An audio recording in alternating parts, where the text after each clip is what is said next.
Continue करते हैं अपने लेक्चर को। तो हमने जैसा कि बताया कि हमारा जो वायु है वो ट्रैकिया से होता हुआ हमारे फेफड़े यानी कि लंग्स में पहुंचता है। तो वक्ष गुहा में एक जोड़ी फेफड़े होते हैं, ठीक है, और इनका रंग लाल होता है और इनकी रचना स्पंज के समान होती है। तो दायां फेफड़ा बाएं फेफड़े की तुलना में थोड़ा बड़ा होता है। प्रत्येक फेफड़ा एक झिल्ली द्वार घिरा रहता है उसमें, जिसे हम प्लूरल मेम्ब्रेन बोलते हैं। तो इस तरह से हमारी श्वसन क्रिया चलती है। और आगे आगे जब हम इस चीज को देखते हैं तो किस तरह से हमारे ब्रोंकियोई में जो है हमारी वायु पहुंचती है। ब्रोंकियाई में, ब्रोंकियाई एक बंचनुमा होता है, एक गुच्छे के समान होता है, जिसमें छोटे छोटे ब्रोंक्यूल्स हमारे लगे होते हैं। तो ओवरऑल अगर देखा जाए तो श्वसन की जो प्रक्रिया है वो बाह्य श्वसन और गैसों का परिवहन, आंतरिक श्वसन और कोशिकीय श्वसन में बटी रहती है। तो बाह्य श्वसन ये निम्न दो पदों में विभक्त होता है।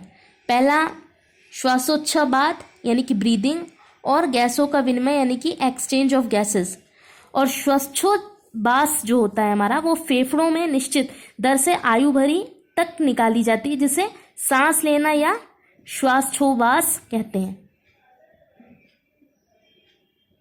तो जैसा मैंने बताया, निश्वसन में क्या होता है कि इस व्यवस्था में वायु वातावरण के वायु पथ द्वारा फेफड़ों में प्रवेश करती है, जिसके वक्ष गुहा का आयतन बढ़ जाता है एवं फेफड़ों में एक निम्न दाब का निर्माण होने लगता है तथा वायु वातावरण के फेफड़ों में प्रवेश करती है।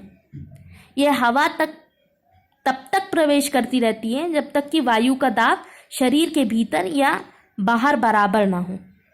इस तरह से ये होता है।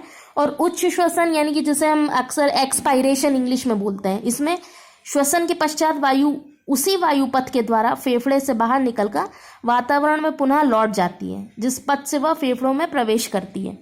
तो इस तरह से हमारा पूरा जो है ह्यूमन रेस्पिरेटरी श्वसन तंत्र जो है हमारा टिका रहता है। और जैसे कि मैंने आपको बताया, वायु जो है वो हमारे ब्रोंकियोल्स में जाती है। ब्रोंकियाई से होता है वो ब्रोंकियोल्स में आती है, एक गुच्छेनुमा स्ट्रक्चर जो बनाती है, जैसे एक जैसे ट्यूब है तो वो ब्रोंकियाई, और गुच्छेनुमा जब पूरा एक बंच बनाती है तो उसे ब्रोंकियोल्स कहते हैं, ठीक है। और उसमें लगा होता है हमारे गुब्बारे नुमा एल्वियोलाई, ये कि एल्वियोलर सैक जिसे बोलते हैं।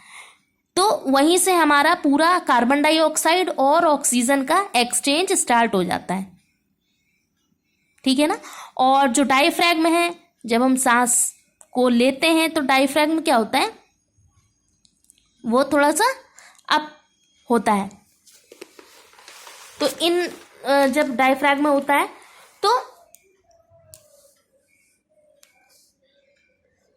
तो हम क्या करते हैं, अपनी रिब्स जो होती है उसके हम ऊपर की ओर भेजते हैं और डायफ्रैग्म बिल्कुल सपाट हो जाता है, फ्लैटेंड हो जाता है, जिससे जो हमारी चेस्ट कैविटी होती है वो भी हमारी बड़ी हो जाती है।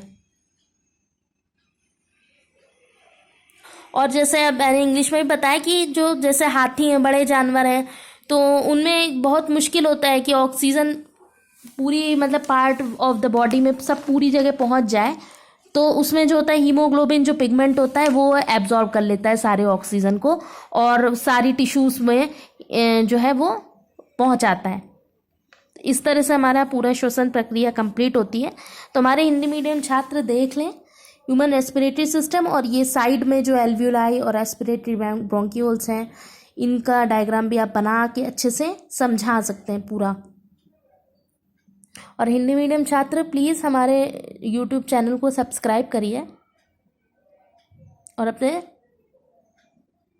और आपकी जो भी क्वेरीज हैं उसको ज़रूर लिखिए। Thank you so much.